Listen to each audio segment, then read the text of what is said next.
Bismillahirrahmanirrahim.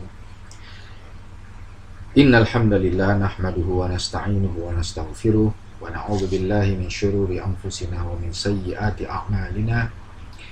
May yahdihillahu fala mudhillalah wa may yudlilhu fala hadiyalah. Asyhadu an la ilaha illallah wahdahu la syarikalah wa asyhadu anna Muhammadan 'abduhu wa rasuluh wa la nabiyya ba'dah.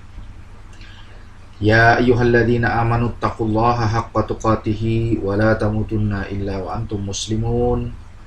Ya ayyuhan nasu taqu rabbakumul ladzi khalaqakum min nafsin wahidah wa khalaqa minha zawjaha wa batha minhuma rijalan katsiran wa nisaa wattaqullaha alladzi tasaaluna bihi wal arham innallaha kana 'alaikum raqiba. Amma ba'du fa ya ayyuhan nas fa inna asdaqal hadits kitabullah wa khairal hadi hadi Muhammadin sallallahu alaihi wasallam wa syarral umuri muhdatsatuhá. Ala inna muhdatsatin bid'ah fa inna kullun bid'atin dhalalah wa kullu dhalalati finnar. Ma'asyiral muslimin rahimani wa rahimakumullah. Rekan-rekan dan sahabat Kauja yang tersayang, alhamdulillah, tidak bosan-bosannya kita panjatkan syukur kepada Allah yang dengan segala kemurahan dan kasih sayangnya memberikan kepada kita taufik untuk senantiasa berada di atas jalan yang lurus dan memberikan kepada kita kesempatan untuk berjumpa di dalam majelis yang mulia ini, pembahasan kitab Syekh Muhammad bin Shalih Al-Utsaimin rahimahullah, yaitu kitab Majelis Syahrul Ramadan. Alhamdulillah, kesempatan kali ini kita melanjutkan pelajaran pada bab yang ke-6, yaitu beliau beri judul dengan golongan-golongan manusia dalam berpuasa. Rekan-rekan sahabat Kauja yang paling ganteng dan cantik, insyaallah, pembahasan mengenai golongan manusia ini ternyata cukup panjang, sehingga Syekh harus membaginya menjadi 3 atau 4 bab yang terpisah. Ya. Dan untuk mengawali pembahasan ini, sebagaimana biasa beliau memuji Allah serta mengirimkan salawat dan salam kepada baginda Nabi Shallallahu Alaihi Wasallam bersama keluarga dan para sahabatnya yang mulia. Kemudian beliau berkata, segala puji bagi Allah yang mengokohkan bangunan dan ciptaannya dengan hikmah. Dialah Allah yang mengampuni dosa-dosa orang yang mendekatinya dengan taubat, serta melipat gandakan pahala dan pemberian bagi orang-orang yang berbuat baik, serta berjuang untuk mencari keridhaannya. Selanjutnya beliau membaca sebuah ayat di dalam Al-Quran, surat Al-Ankabut, yaitu surat ke-29, ayat ke-69, yang berbunyi, Bismillahirrahmanirrahim, walladzina jahadu fina lanahdiyannahum subulana. Dan orang-orang yang berjihad untuk mencari keridhaan kami, benar-benar akan kami tunjukkan kepada mereka jalan-jalan kami. Ya. Sahabat yang dirahmati oleh Allah, ayat ini merupakan jaminan dari Allah. Ya, barang siapa yang betul-betul mencari keridhaan Allah, ya, di mana di dalam ayat ini Allah menggunakan kata jihad, ya, walladzina jahadu fina, dan orang-orang yang berjihad dalam urusan kami untuk mencari keridhaan kami, kata Allah, ya, lanahdiyannahum subulana, maka pasti akan kami tunjukkan kepada mereka jalan tersebut. Nah, kata jihad ini menunjukkan bahwa dalam rangka mencari keridhaan Allah tadi, ya, kita sebagai hamba betul-betul dituntut kesungguhan.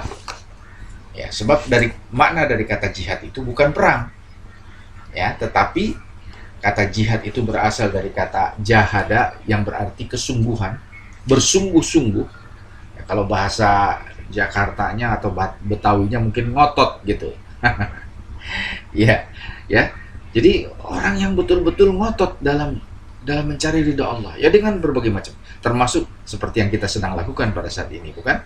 Yaitu kita sedang belajar melalui mimbar para ulama. Baik.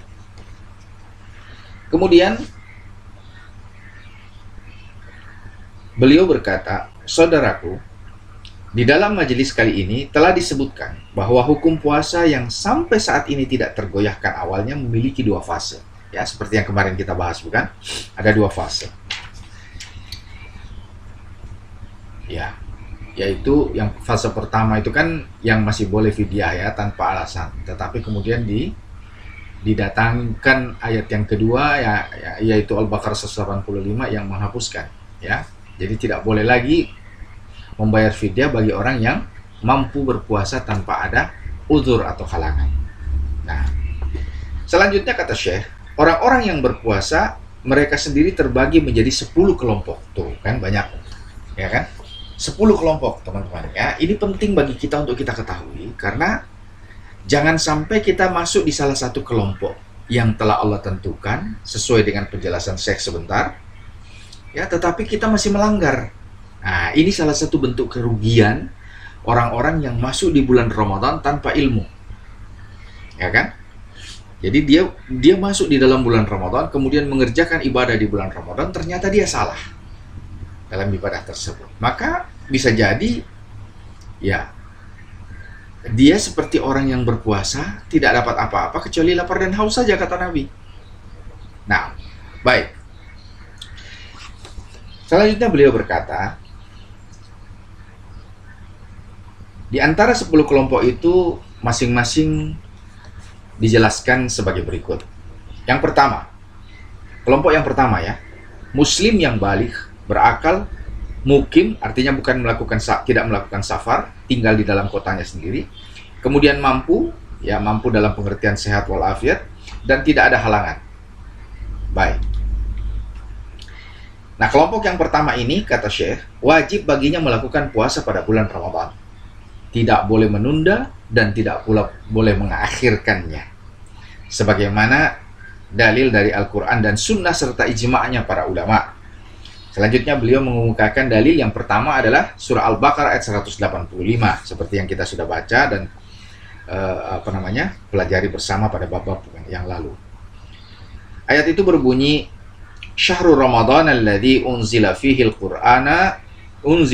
al-Qur'anu hudal linnasi wa bayyinatin minal huda wal furqan. Ya. Faman syahida minkumus syahra falyasum. Ya. Ya. Jadi ayat ini merupakan dalil dari pembahasan pertama, yaitu muslim yang wajib ya. Selanjutnya dalam hadis yang diriwayatkan dari banyak jalur para sahabat, muttafaqun alaih, Nabi sendiri bersabda, idza ra'aitumul hilal fasumu, ya kan? Jika kalian telah melihat hilal maka berpuasalah. Nah, ini tidak ada pengecualian. Ya. Jadi dari pandangan para ulama, mereka mengangkat dalil ini menunjukkan bahwa tidak ada pengecualian. Bagi seorang muslim yang memiliki syarat-syarat tadi, baligh, berakal, mukim, kemudian mampu dan tidak berhalangan. Baik.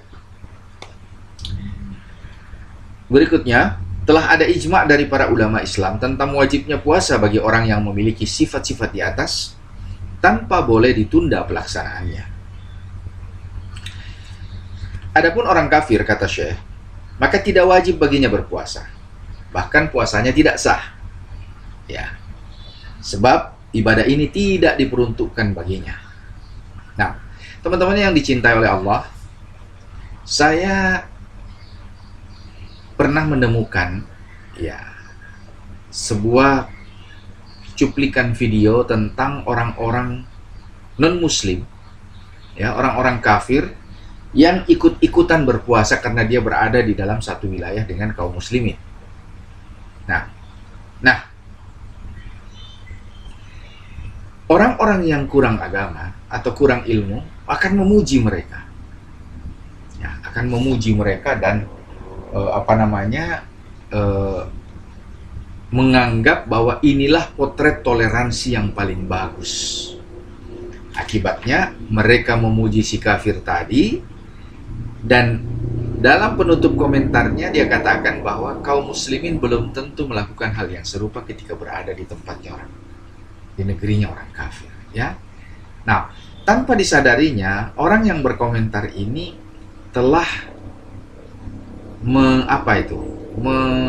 mencela perbuatan kaum muslimin dan mengagungkan perbuatan si kafir, ya. Padahal apa yang dikerjakan oleh orang kafir ini tidak bermanfaat bagi akhirat dia, ya, tidak bermanfaat bagi akhirat dia. Nah, kecuali apabila dia masuk Islam pada pertengahan Ramadan. Kata Syekh, jika ia masuk Islam pada pertengahan Ramadan, maka ia tidak wajib mengqadha hari-hari sebelumnya. Ya, maksudnya begini.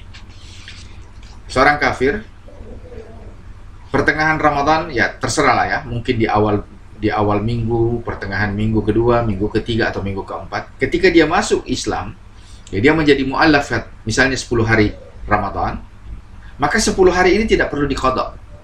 Dia berpuasa sejak hari ke-10, ya nanti ada pembahasannya juga, sampai selesai Ramadan. Tetapi yang lewat, ya 10 hari ke belakang, ini dia tidak berpuasa, tidak perlu menggantikan dengan puasa yang lain. Dalilnya adalah firman Allah di dalam surah Al-Anfal, surat yang ke-8, ayat 38. Di mana Allah berfirman, "Qul lil ladzina kafaru in yantahu yughfar lahum. In yantahu yughfar lahum ma qad salafa." Katakan kepada orang-orang kafir itu, jika mereka berhenti dari kekafirannya, niscaya Allah akan mengampuni mereka tentang dosa mereka yang sudah berlalu. Dosa-dosa mereka yang sudah berlalu. Artinya dimaafkan, ya. Walaupun dia tidak dia tidak membayar lagi, tidak masalah.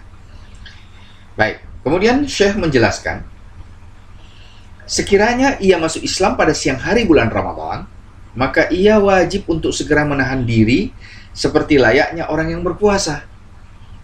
Ya, jadi dia masuk Islam nih Ramadan tapi siang, jam-jam 10 misalnya, jam 11, ya kan?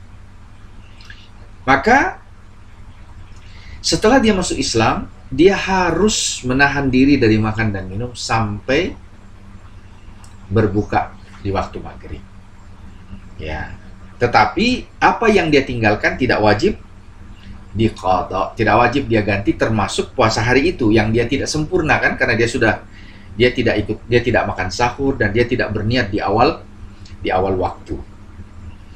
Kemudian Syekh Utsaimin berkata, sebab ketika masuk Islam maka ia langsung terkena kewajiban puasa seperti layaknya kaum muslimin lainnya. Ya. Nah, ini penting untuk dicatat teman-teman sekalian. Kenapa? Karena kadang-kadang kita dalam perkara syariat ini sering pakai perasaan. Ih, kasihannya mitawa orang baru masuk Islam. Iya kan? Kadang-kadang begitu. Kita pakai perasaan gitu. Padahal ini syariat dari langit ini. Tidak bisa ditawar-tawar dengan perasaan. Ya kan? Nah, selanjutnya beliau berkata bahwa ia tidak wajib mengqadha hari itu karena pada pagi harinya ia masih kafir. Ya, artinya dia belum berniat di waktu awal kan? Dan belum terkena kewajiban puasa. Nah, paham ya teman-teman sekalian ya? Jadi yang masuk Islamnya pertengahan hari di bulan Ramadan, maka dia harus menahan diri. Ya, dia harus menahan diri dalam tanda kutip seperti orang yang berpuasa, karena kewajiban berpuasa di bulan Ramadan itu sudah jatuh pada dia. Ya, sudah jatuh ketika dia bersyahadat. Karena dia kewajiban yang wajib ditunaikan bagi orang-orang Islam, kaum muslimin, itu sudah berlaku kepada dia sejak dia mengucapkan atau ikrar syahadat. Nah, teman-teman yang dirahmati oleh Allah, dia harus menahan. Ya, sejak dia bersyahadat itu, maka dia sudah tidak boleh lagi makan dan minum sekalipun tidak terhitung sebagai puasa. Karena yang pertama, dia tidak terhitung sebagai orang yang terkena uzur. Ya, sehingga dia boleh berbuka. Ya, dia tetap dalam kondisi seakan-akan berpuasa, dia tidak berbuka karena tidak ada alasan untuk berbuka pada hari itu, kecuali sebabnya sebagai mu'allaf. Tetapi itu tidak termasuk dalam kriteria, tidak termasuk di dalam pembahasan. Ya, kasusnya dia sebagai mu'allaf tidak pernah dijelaskan di dalam hadis, baik Al-Quran maupun Sunnah, seperti yang diterangkan oleh Syekh Utsaimin, bahwa itu membolehkan dia untuk berbuka. Tidak. Ya, sejak dia dihargai dan dinilai sebagai seorang muslim, maka sejak itu semua kewajiban sebagai seorang muslim harus dikerjakan olehnya. Baik itu puasa, sholat, ya kan? Ya, mengeluarkan zakat dan seterusnya. Itu dia harus. Karena ini hukumnya wajib. Baik. Golongan yang kedua. Tadi golongan yang pertama ya. Golongan yang kedua adalah anak kecil. Nah, bagaimana pandangannya tentang anak kecil? Ya, Syekh Utsaimin berkata bahwa seorang anak tidak dikenai kewajiban puasa sampai ia memasuki usia baligh. Ya, dalilnya itu datang di dalam hadis yang diriwayatkan oleh Ahmad, Abu Daud, Nasai serta disahihkan oleh Imam Al-Hakim. Rasulullah sallallahu alaihi wasallam bersabda, "Rufi'al qalamu an thalathatin." Ya, pena itu diangkat atas 3 golongan. Maksudnya pena ini catatan para malaikat. Diangkat atas 3 golongan. Yang pertama, anin naimi hatta yastayqiza. Orang tidur sampai dia bangun. Jadi kalau tidur juga tidak terhitung. Ya, tidak terhitung. Ketika dia mengerjakan kejahatan, kemaksiatan dalam posisi tidur, maka pena itu tidak mencatat itu sebagai kejahatan. Yang kedua, wa anis saghiri hatta yakbaru, anak kecil sampai dia dewasa, sampai dia baligh. Wa anil majnuni hatta yufiqa, orang gila sampai dia sadar. Ya, sampai dia normal. Maka inilah 3 dalil, satu dalil yang menjelaskan 3 kriteria manusia yang tidak dicatat amal perbuatannya. Pertama, orang yang tidur, maka apa yang dia kerjakan selama dia tidur tidak akan tercatat. Yang kedua adalah anak kecil yang belum balik sampai dia balik, dan yang terakhir adalah orang gila. Baik.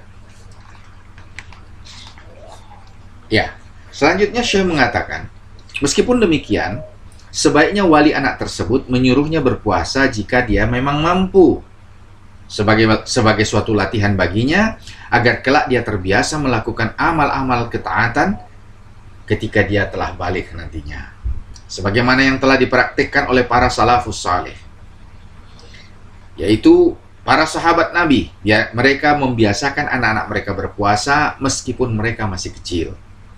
Mereka juga diajak ke masjid sambil membawa sejenis mainan, yang apabila mereka menangis karena lapar sewaktu kajian sementara berjalan, maka mainan tadi diberikan agar mereka terhibur. Ya. Nah, teman-teman yang dirahmati Allah, saat ini, kata Syekh, banyak orang tua yang lalai dari perkara ini. Mereka tidak menyuruh anak-anaknya untuk berpuasa. Bahkan sebagian mereka melarang. Padahal ada di antara anak tersebut yang sebenarnya ingin sekali untuk berpuasa. Mereka mengira bahwa itu merupakan salah satu bentuk kasih sayang. Padahal, kata Syekh, bentuk kasih sayang yang benar adalah dengan membina dan mengajari mereka syariat dan ajaran Islam yang mulia. Nah, teman-teman yang dirahmati oleh Allah, selanjutnya saya menjelaskan bahwa anak laki-laki itu disebut mencapai usia balik apabila salah satu dari 3 hal yang berikut. Ada 3 syaratnya, atau salah satu dari 3 syarat laki-laki disebut balik. Yang pertama, keluarnya mani, baik melalui mimpi ataupun selainnya. Dalilnya adalah firman Allah, wa idza balagal atfalu minkumul hulama falyasta'dzinu kama sta'dzana alladziina min qablihim. Dan apabila anakmu telah mencapai umur baligh, ya, telah mencapai umur baligh, maka hendaklah mereka meminta izin ketika hendak memasuki kamar, seperti orang-orang sebelum mereka meminta izin. Ya, jadi ini cerita tentang adab anak yang kita ajarkan ketika mereka hendak masuk di dalam kamar orang tuanya. Ya. Jadi anak yang sudah balik kalau mau memasuki kamar orang tuanya, dia harus minta izin. Ya. Kalau orang tuanya berizin, dia masuk. Kalau tidak diberi izin, dia tidak boleh masuk. Ini surat. Dalilnya ada di dalam surah An-Nur, yaitu surat ke-25, surat ke-24, ayat ke-59. Ya, begitu pula hadis Rasulullah dalam riwayat muttafaqun alaih, di mana Nabi bersabda, "Ghuslul Jumu'ati wajibun ala kulli muhtalim." Ya, wajibun ala kulli muhtalim. Mandi Jumat itu wajib bagi orang yang telah mengalami mandi basah. Ya kan? Jadi ini salah satu riwayat ya yang menunjukkan bahwa ya hukum mukallaf itu telah dijatuhkan kepada orang yang sudah memasuki usia balik. Yang kedua, tumbuhnya rambut di sekitar kemaluan bagian depan. Ya. Sebagaimana dalil yang diriwayatkan dari Atiyah bin Atiyah Al-Qurazi, bahwasanya dia berkata, "Aku dihadapkan kepada baginda Nabi pada hari penaklukan Bani Quraizah. Ketika itu setiap anak yang telah mengalami mimpi basah atau bulu kemaluannya sudah tumbuh akan dibunuh. Jika belum maka dibiarkan." Ini cerita tentang pengkhianatan orang-orang Yahudi. Ya. Pengkhianatan orang-orang Yahudi. Maka pada saat itu dalam sirah Nabawiyah mereka dihukumi atas keputusan sahabat Nabi yang mulia. Ya. Beliau ini menghukumi seperti itu bahwa ya yang laki-laki dibunuh. Ya. Yang sudah dewasa kan. Nah, maka cara mengukur dewasa atau tidak itu salah satunya dengan melihat bulu kemaluan. Yang ketiga, bagi laki-laki, apabila telah mencapai usia 15 tahun. Nah, ini ada dalil yang diriwayatkan oleh Abdullah bin Umar. Ya, sahabat Nabi Abdullah bin Umar radhiyallahu taala anhuma menceritakan ya, bahwasanya dia berkata, "Uridtu 'alan Nabi sallallahu alaihi wasallam yaum Uhud." Saya dihadapkan kepada Nabi ketika perang Uhud. Wa ana ibnu arba'a asyrata sanatan, dan saya pada waktu itu umur 14 tahun. Ya, falam yujazini, maka Nabi tidak mengizinkan aku, kata Nabi. Kata Abdullah. Ya, saya tidak diizinkan Nabi untuk ikut perang karena masih kecil, belum balik. Ya kan? Pada riwayat Imam Baihaqi dan Ibnu Hibban dalam kitab sahihnya terdapat tambahan dengan sanad yang sahih, tambahan dari cerita Abdullah bin Umar tadi bahwa ya, walam yarani balagtu wa uridtu alaihi yaumal khandaq wa ana ibnu khamsa asyrata fa ajazani.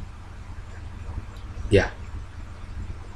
Karena beliau belum menganggap aku balik ketika umur 14 tadi. Maka ketika perang Khandaq 1 tahun setelahnya, aku dihadapkan kembali kepada beliau, lalu beliau mengizinkan aku untuk ikut berperang.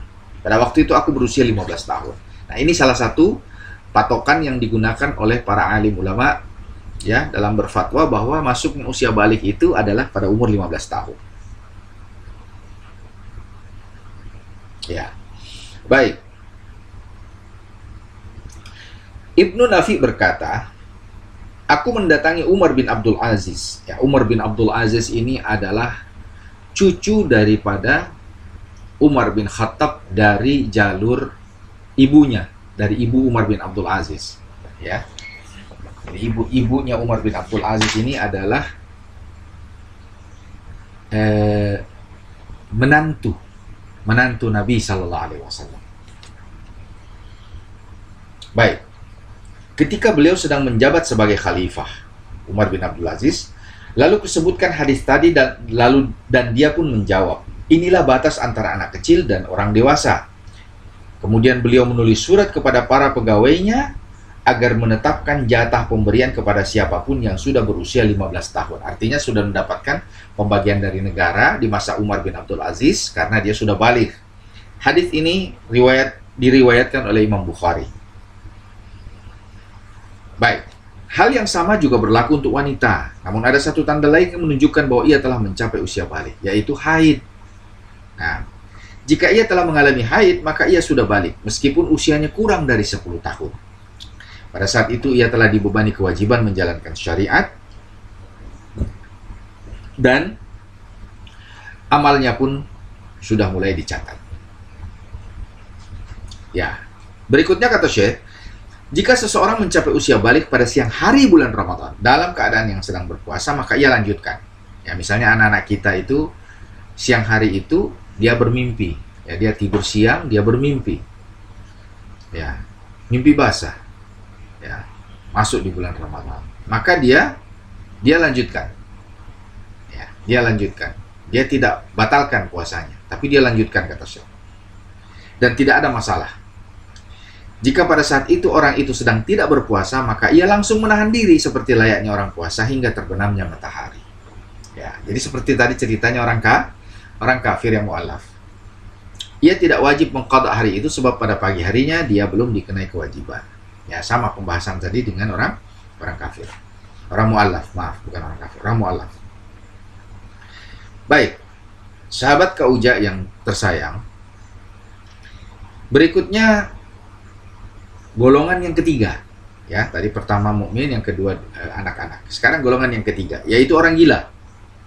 Ya, orang gila adalah orang yang hilang akalnya dan dia tidak dikenai kewajiban puasa berdasarkan hadis yang telah lalu. Ya. Dan jika ia berpuasa dalam keadaan gila, maka puasanya tidak sah, sama dengan puasanya orang kafir. Sebab ia tidak berniat dan berakal, bahkan tidak mampu memahami makna ibadah. Padahal ibadah itu tidak akan sah tanpa ada niat. Ya, seperti kita telah ketahui dalam hadis yang masyhur yang terkenal dari hadis Nabi, innamal a'malu binniyat wa innamal likulli imri'in ma nawa. Sungguhnya setiap amal syaratnya atau tergantung dengan adanya niat, dan tiap orang akan mendapatkan apa yang dia niatkan. Nah, jika orang gila tadi terkadang sadar, kadang gila, kadang sadar, maka ia wajib puasa pada waktu sadar. Ya kan? Ada keadaan-keadaan yang seperti ini, teman-teman. Ya, terutama kalau gila atau gangguannya itu disebabkan oleh gangguan sihir atau syaitan. Ya. Ada situasi atau ada keadaan di mana dia normal gitu. Dia sehat, normal, diajak ngobrol, nyambung, ya kan? Nah, dalam situasi seperti ini, maka di dalam bulan Ramadan, maka dia langsung menahan. Ya, dia tetap terkena kewajiban berpuasa. Meskipun ini datang-datangan ya, teman-teman ya. Ada yang seperti itu, datang-datangan. Gilanya itu datang-datangan gitu.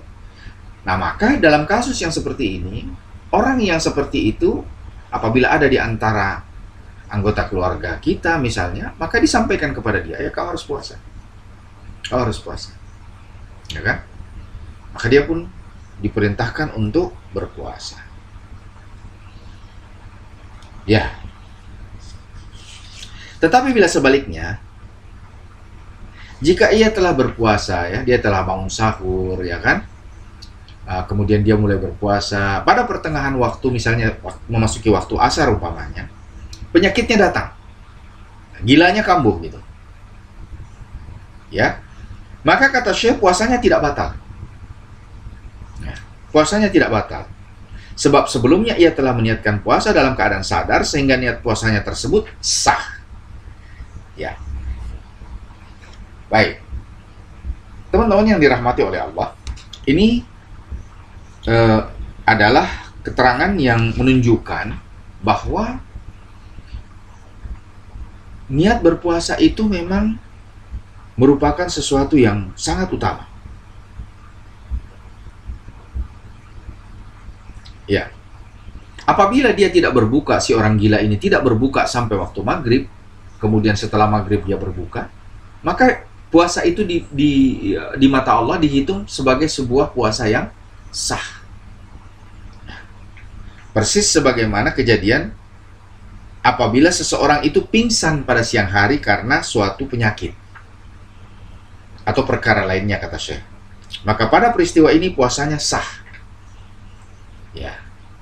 Puasanya sah dan dia tidak perlu, misalnya dia pingsan, ya, sehingga dia harus dibawa ke rumah sakit kemudian atau dibawa pulang ke rumahnya, ya kan?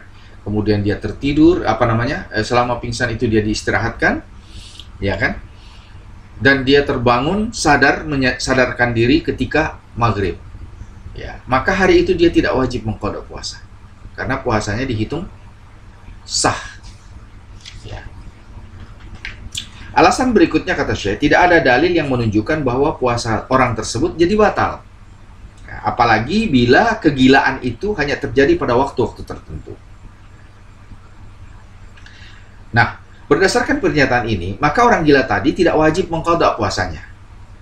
Ya.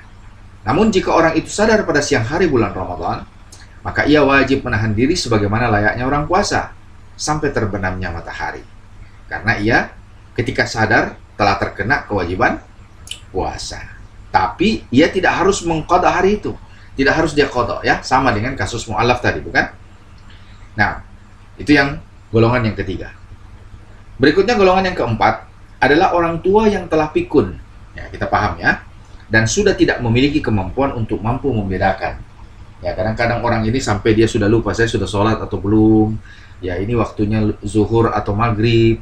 Ya kan? Kadang-kadang seperti itu. Maka orang ini tidak wajib berpuasa dan tidak harus membayar fidyah. Karena sudah tidak lagi terkena taklif. Ya. Disebabkan hilangnya tamwiz atau kemampuan untuk membedakan. Ya, maka orang seperti ini disamakan dengan anak kecil yang belum mencapai usia tamyiz. Nah, jika pada waktu-waktu tertentu orang itu mampu membedakan dan tidak pikun, maka pada saat itu ia wajib berpuasa. Hal yang sama juga berlaku untuk sholat, ya. Jadi tidak ada qada sholat untuk orang yang sudah pikun.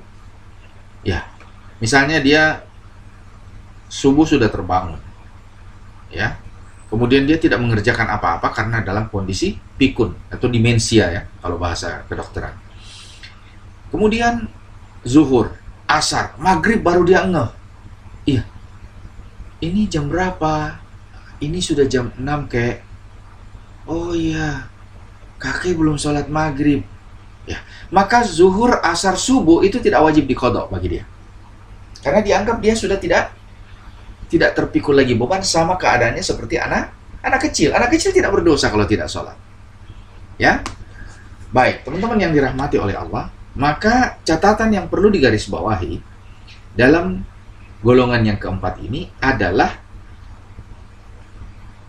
orang yang tidak lagi punya kesehatan ingatan alias pikun, maupun tentunya dalam pembahasan ini yang dimaksudkan adalah orang tua yang pikun parah. Ya, ada juga soalnya anak muda yang pikun, ya kan? Nah, ini tidak masuk hitungan.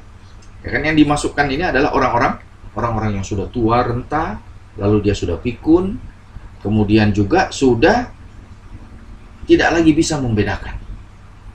Nah, sudah tidak bisa lagi membedakan mana halal, mana haram, ya kan? Kalau dia kencing misalnya di tempat tidurnya atau buang air besar di tempat tidur, dia tidak sadar, dia tidak rasa dirinya kencing. Dia tidak rasa dirinya berak. Ada yang seperti ini kan? Banyak seperti ini orang-orang tua. Nah, orang tua yang seperti ini tidak perlu lagi kita bayarkan fidyah. Ya kan? Tidak perlu dibayarkan fidyahnya. Karena apa? Karena dia seperti anak kecil. Nah, maka teman-teman yang dirahmati oleh Allah, apabila ada salah satu di antara anggota keluarga kita seperti itu, orang yang sudah tua renta dan pikun, apalagi dia juga sudah tidak bisa lagi membedakan, takyif, maka dia diperlakukan seperti anak kecil. Dia diperlakukan seperti anak kecil, dan sebagaimana memang penjelasan Allah di dalam Al-Quran, dalam salah satu ayat Allah mengatakan bahwa Allah menciptakan kalian dari kecil, kemudian tumbuh besar dewasa, kemudian kembali dalam keadaan seperti kalian dilahirkan, yaitu seperti kembali jadi anak kecil. Jadi ini memang sudah menjadi sunnatullah. Paham ya teman-teman sekalian ya? Nah, itu golongan yang keempat. Ya, karena ada juga teman-teman yang kadang-kadang berpikir kalau sudah tua sampai kepada kondisi seperti ini tadi terus dibayarkan fidyahnya, ya itu baik, ya kan? Tetapi nilainya bukan lagi sebagai fidyah penebus puasanya, bukan lagi sebagai fidyah penebus puasa, tapi hitungannya sudah menjadi sedekah. Nah, teman-teman yang dirahmati Allah, golongan yang kelima. Nah, ini adalah golongan yang terakhir dalam pembahasan bab ini, ya. Kata Syekh, golongan yang kelima adalah orang yang tidak mampu berpuasa. Contohnya seperti orang tua, ya, tapi tidak masuk kelompok yang keempat ya. Orang tua yang bukan orang pikun. Orang tua yang bukan orang yang tidak bisa membedakan. Dia sudah tua dari sisi fisik. Baik. Dan orang yang penyakitnya tidak bisa disembuhkan. Misalnya kanker dan lain-lain, kata Syekh. Mereka ini tidak wajib berpuasa disebabkan ketidakmampuan mereka. Nah, ini kita harus pahami teman-teman. Ya. Allah Subhanahu wa taala telah menjelaskan ya, di dalam Al-Qur'an yang pertama ya, di surah Al-Baqarah ayat 286. Di situ Allah berfirman, la yukallifullahu nafsan illa wus'aha. Allah tidak akan membebani seseorang melainkan sesuai dengan kesanggupan atau kemampuannya. Begitu juga dengan firman Allah dalam surah At-Taghabun ayat 16. Allah berfirman, fattaqullaha mastata'tum, dan bertakwalah kalian kepada Allah menurut kemampuan atau kesanggupan kalian. Maka inilah Maha Rahman dan Maha Rahimnya Allah kepada kita sebagai hambanya. Nah, dalam perkara ini, posisi golongan yang kelima ini, orang yang tua atau orang yang sakit kronis atau sakit yang sudah tidak bisa lagi disembuhkan, inilah golongan orang yang dibayarkan fidyahnya. Ya, sebagaimana kata Syekh. Akan tetapi mereka wajib membayar fidyah. Wajib. Ya, harus. Ya, jadi inilah yang dibayar fidyahnya baik oleh orang tersebut maupun anggota keluarganya, yaitu memberi makan satu orang miskin sebagai ganti satu hari puasa yang ditinggalkannya. Nah, pembayaran fidyah boleh dilakukan secara terpisah, maksudnya tiap hari satu orang, satu fidyah terpisah. Dan tiap orang miskin mendapatkan 1 mud gandum. Nah, ini bisa diberikan dalam bentuk gandum atau makanan. Ya, 1 mud beras misalnya, yang kualitasnya baik setara dengan 1/4 sak Nabi. Yaitu beratnya setengah kilo lebih 10 gram. Ya, setengah kilo lebih 10 gram. Alias 60 gram. Ya. Atau pembayarannya boleh juga dilakukan dengan cara membuat hidangan makanan, lalu mengundang orang-orang miskin sejumlah hari yang ditinggalkan untuk menyantap hidangan tadi sampai kenyang. Ya. Nah, teman-teman yang dirahmati oleh Allah, Imam Bukhari dalam kitab sahihnya pernah berkata, adapun orang tua renta yang tidak mampu berpuasa, maka ia boleh berbuka. Sebagaimana Anas bin Malik radhiyallahu taala anhu, salah seorang sahabat Nabi yang panjang usianya, pernah tidak berpuasa selama 1 tahun atau 2 tahun ketika beliau telah tua renta. Ya, ini salah satu sahabat Nabi yang terakhir meninggal. Artinya di antara rombongan sahabat, salah satu di antaranya adalah Anas bin Malik. Inilah yang panjang umur hingga beliau bertemu dengan Khalifah Umar bin Abdul Aziz tadi. Ya. Maka dari itu, kata Imam Bukhari, beliau memberi makan kepada orang miskin sekaligus sesuai dengan jumlah hari yang ditinggalkannya. Ya, jadi di riwayat Imam Bukhari, Anas bin Malik ini dia bikin hidangan untuk 30 porsi, 30 orang. Ya. 29 atau 30 orang, ya. Kemudian beliau undang orang-orang miskin sebanyak itu, ya, 20 atau 30 orang. 29 atau 30 orang, ya. Kemudian mereka makan di rumah Anas bin Malik tadi sampai kenyang. Selesai sudah. Inilah fidyah, salah satu bentuk fidyahnya. Berikutnya juga dari Ibnu Abbas. Ya. Masih dari Sahih Bukhari, Ibnu Abbas radhiyallahu taala anhu berpendapat bahwa orang tua renta yang tidak mampu berpuasa, baik laki-laki maupun wanita, wajib membayar fidyah berupa memberi makan seorang miskin untuk 1 hari yang ditinggalkannya. Nah, ini teman-teman penting untuk dicermati ya teman-teman ya, karena antara golongan yang keempat dan golongan yang kelima ini ya hampir sama, sama-sama tua, ya sama-sama renta, sama-sama ringkih, bahkan mungkin sama-sama sudah berpenyakit. Tetapi golongan yang kelima ini wajib fidyah, golongan yang keempat tidak. Nah, ya kan? Tahu bedanya kan? Nah, bedanya golongan yang keempat ini mereka belum pikun. mereka masih normal, masih bercakap dengan anak-anak cucu-cucunya, ya kan? Kemudian masih membedakan waktu hari, ya, mengerjakan sholat 5 waktu sebagaimana biasa. Tetapi dia sudah lemah, mungkin sholatnya sudah duduk, atau bahkan ada yang sudah sulit juga untuk sholat sambil duduk, maka dia sholat dengan berbaring. Orang tua ini, ya. Nah, ini dibayarkan fidyah. Karena dia tidak pikun. Tapi bagi yang sudah pikun, yang sudah lupa, bahkan kadang-kadang kamu siapa? Nama anaknya saja dia sudah tidak ingat, sudah tidak kenal. Maka bertemu dengan orang yang seperti ini, ya, orang-orang yang seperti ini sudah tidak termasuk orang yang mukallaf. Tidak termasuk orang yang terkena kewajiban. Baik. Teman-teman yang dirahmati oleh Allah, syariat itu adalah hikmah dan rahmat dari Allah, kata Syekh.